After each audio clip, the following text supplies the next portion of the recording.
Hey y'all, welcome back to Rooster's Recipe.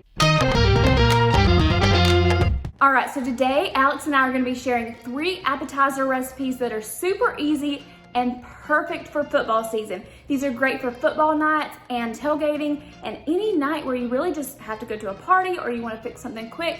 These are the perfect recipes for you. This video is also in collaboration with 2 of my really good friends here on YouTube, C. Mindy Mom and Jessica O'Donoghue. You guys might know me from over on my channel, Carla McKenzie. My husband and I created this channel together just to make recipes for you guys that are quick and easy. But a little bit about Mindy and Jessica. Mindy shares budget-friendly meals, hauls, pantry meals, super easy recipes that you can make any time of the year. She teaches you how to use your pantry up when you really just don't know what to cook. I love her channel for that reason alone. And Jessica, one of my favorite things about watching Jessica on YouTube is, first of all of her recipes are easy. Perfect for the beginner cook, but the best part is her and Bunky are hilarious. You have to go check out their channel just to watch them banter back and forth while they cook. They're funny, they're real, and I promise you will not regret it. So I'm gonna leave both of their channels linked down below. They're also gonna be sharing football food with you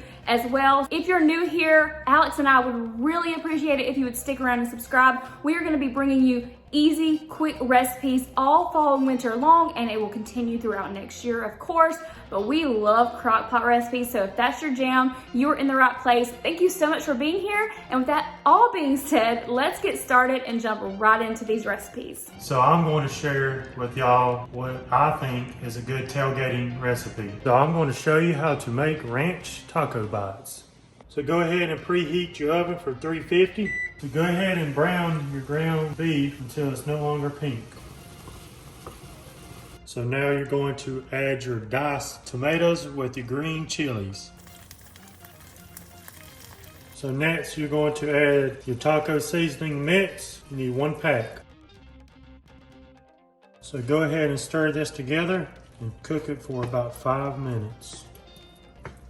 Oh, and we do want to add, make sure you do drain your ground beef when it's done cooking before you add these 2 ingredients in. So to this mixture, you want to add 2 cups of shredded cheddar cheese. And then you're also going to add 1 cup of ranch. Oh my gosh, that looks so good. So now you're going to remove it from heat and mix it all together.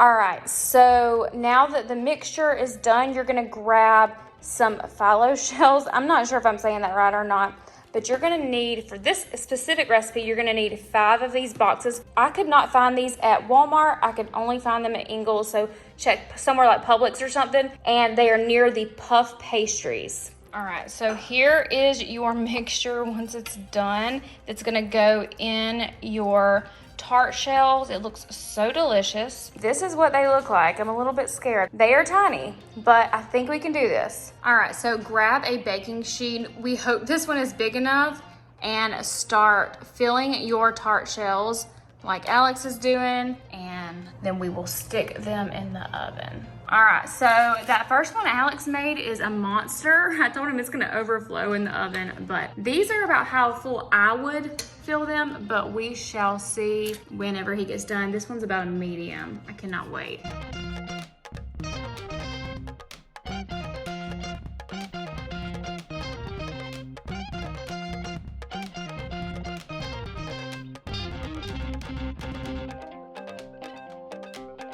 All right, so we're gonna move this one out of the way and get it ready to go in the oven. Not quite yet, but we are going to need another baking sheet, obviously. So we grab this smaller one and hopefully it will work. All right, make sure your oven is preheated to 350, and we are going to bake these in the oven for around 7 to 8 minutes.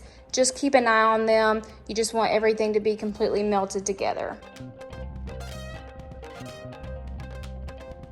So it took us about 10 minutes for these to be completely done. That's probably that Mac Daddy you made. No, I think that's this one. Oh no, it's this one over here. Yeah. So, cheers. These are so good. Be careful because these do make like a little bit of mess. So I'm gonna lean over.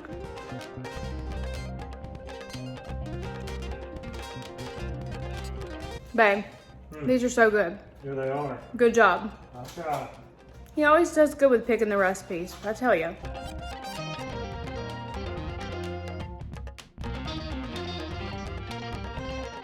Okay, so today I'm going to show you how to make cheeseburger sliders. Perfect for tailgating. Go ahead and preheat your oven to 350. Okay, so to start out, I'm going to go ahead and take some of this non-stick cooking spray, and I'm just going to spray my pan. So the first thing I'm going to do, I'm going to take a little bit of this olive oil. I have this on medium-high heat. Just going to drizzle a little bit in there. This is half of a small onion, and I'm going to go ahead and add that and cook these up for a minute.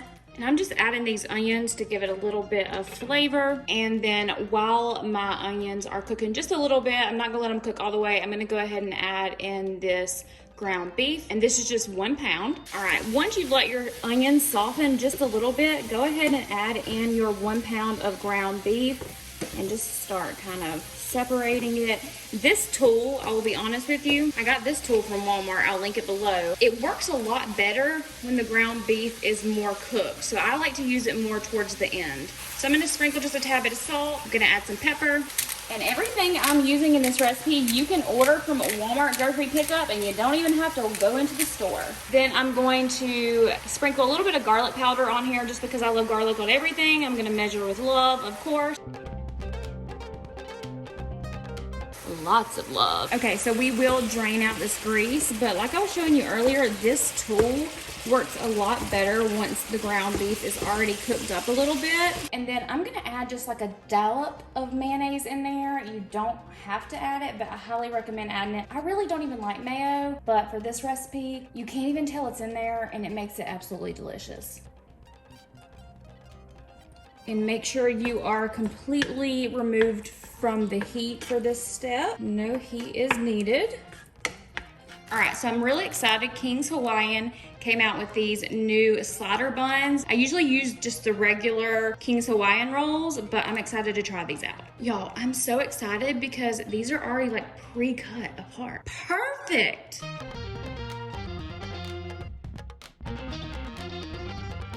All right, so next what we're gonna do is we're gonna line the bread with sliced cheese. We should only need about 4 pieces.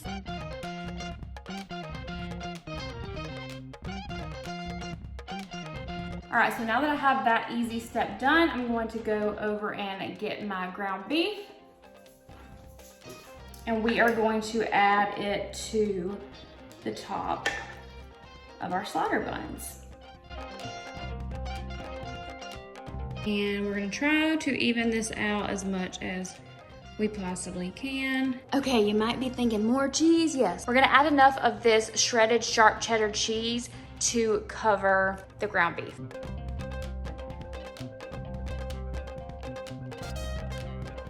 All right, once we're done with that step, we can go ahead and add the tops of our buns back on, just like that. How easy are these slider buns? You've got to try them. And now we have one more step before we pop them in the oven. All right, so I have my butter melted, I have my sesame seeds, and we are going to go ahead and brush the tops of these sliders with butter. Don't worry about them getting soggy. We're gonna pop them in the oven. But you wanna take your sesame seeds as soon as possible and kind of drizzle them over the top of your sliders. That way they stick a lot better. And literally, that is it. They are ready to go in the oven. Okay, so our oven is preheated to 350, and we're gonna pop these in the oven just enough to brown the tops of the bread, get it a little crunchy, and melt the cheeses. Probably about 10 to 15 minutes. Play it by ear and definitely check on it. It's actually only been about 10 minutes, and I am pretty sure that the sliders are done. So it really just depends on your oven.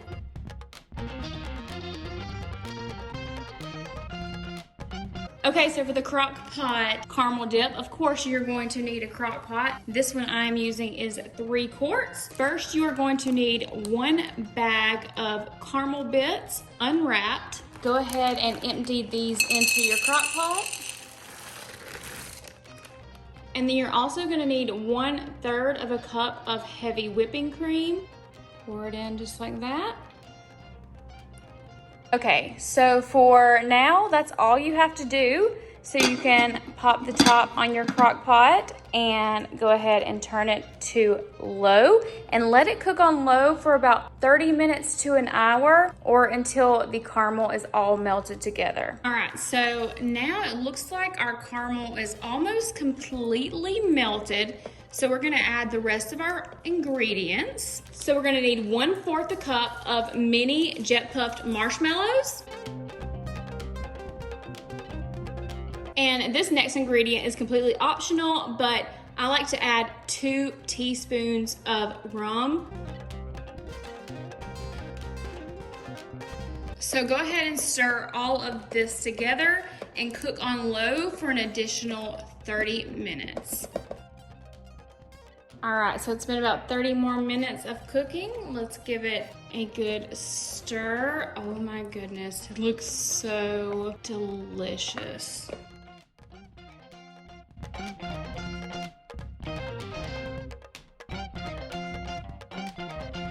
If you like trying new recipes, subscribe to our channel. Until next time, bye. Bye.